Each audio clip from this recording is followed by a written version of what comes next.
Good evening. A man from Medstead, Saskatchewan has been charged with production of methamphetamine. 43-year-old Scott Anderson has been taken into custody after RCMP searched his home yesterday and seized items in relation to meth production. A second search was also done on a mobile home south of Medstead, resulting in more items seized. Anderson is expected in a North Battleford court tomorrow morning. Canada's broadcast regulator is pulling the plug on the Local Programming Improvement Fund, which keeps many smaller stations on the air. The decision came down this morning, with funding being phased out over the next 2 years. It's definitely going to be detrimental for the smaller markets. The smaller markets are the ones that really both needed the fund and put it to good use. The program was put in place 3 years ago to increase local programming, but after a review this past April, the CRTC has decided to scrap it. By the Commissioner's own words, they said that the small markets would have passed with flying colours in using the fund, whereas some of the funds weren't used as well in some of the larger markets closer to 1 million people.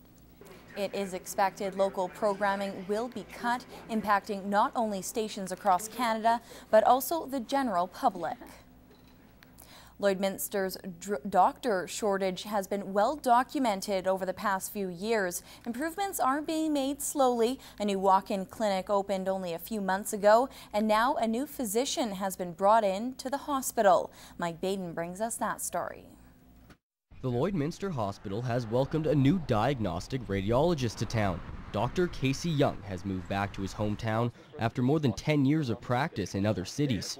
You know, everybody going through undergrad has to pick something that they want to do if they don't want to go directly out into the workforce. I decided medicine was for me, and I went to medicine at U of S, subsequently got matched to radiology out in Vancouver and finished 5 years there, and then got to pick somewhere to work, so decided Lloydminster would be a good place. So far, the transition from big city Vancouver to Lloydminster has been smooth. All the staff that I've met here so far, especially some of the physicians that have come since I've been away, have been very welcoming. I've got along with all of them. They've been very supportive, and we're working together right now to deliver a more seamless ability between diagnostics and the referral base coming in order for patients to be streamlined in a quicker fashion. Dr. Young rotated from hospital to hospital while training in Vancouver and is hoping to bring everything he learned here. My experience there was really good. I got to see a lot of different places, so I'm able to bring that into the Lloydminster area and try to transition it to build a process that's just better for patients, more efficient, more accurate, and better diagnostic services. And even though he's only been here for a short time, Dr. Young has some big plans for the hospital moving forward. I think there's a lot of things we can do with respect to CT colonography, pain management, and other diagnostic techniques, maybe even cardiac imaging, that can come to the city with regards to what I'm able to do, what my qualifications allow me to do. I think there'll be a learning process between me and the region in order to deliver those services, but I plan on getting a lot of those programs up and running here within the next year or so. Mike Baden, Newcap News. Colonial Park is getting a facelift as the city works to install a new playground for the area. The new addition is being built to replace the old one that was torn down a couple of weeks ago. The old playground was 25 years old. It was to the point where it was deteriorating and becoming a safety hazard. It was also built in a low-lying area, so not only was it a playground but also a swimming pool. So when this build came about, we relocated it to the north to higher ground.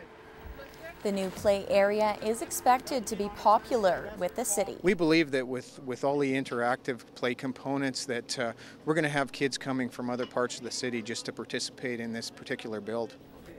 The playground will cost a total of $90,000 and will be split 3 ways between the city, the Catholic School Division, and the Father Gorman Parent Group. The playground is expected to be finished on Friday, and kids will be allowed to play as early as next week. Summer vacation is in full swing in the border city, but just because school is out, it doesn't mean kids should stop learning. In fact, there's such a thing as summer learning loss. Attempting to keep young minds active, there are a number of programs parents can take advantage of here in the border city. Kids retain new information just as fast as they can lose it, which is why the Lloydminster Public Library pushes to keep reading an important part of summer break.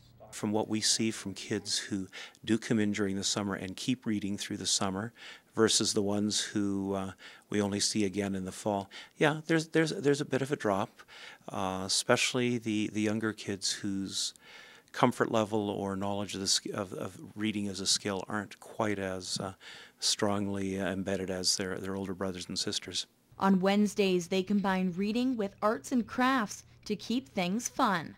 We try and do over the summer is to provide fun opportunity for kids to keep practicing an important skill so that when they're back at school in the fall, we don't see the kind of dive that you can see from children who don't practice it. The Bar Colony Heritage Cultural Centre also boasts numerous summer programs, all with the same goal.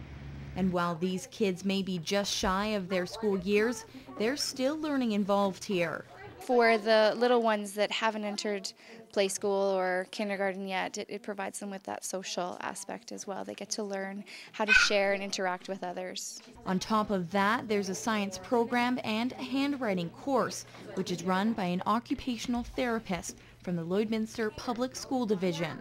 She's going to be coming in and helping kids entering kindergarten, grade 1 and grade 2 with their handwriting and printing skills, and she utilizes some games and songs to help the kids shape their letters, and again it's learning without knowing that they're learning. As for the kids, they don't seem to mind the hidden learning here. To them, it's all fun and games.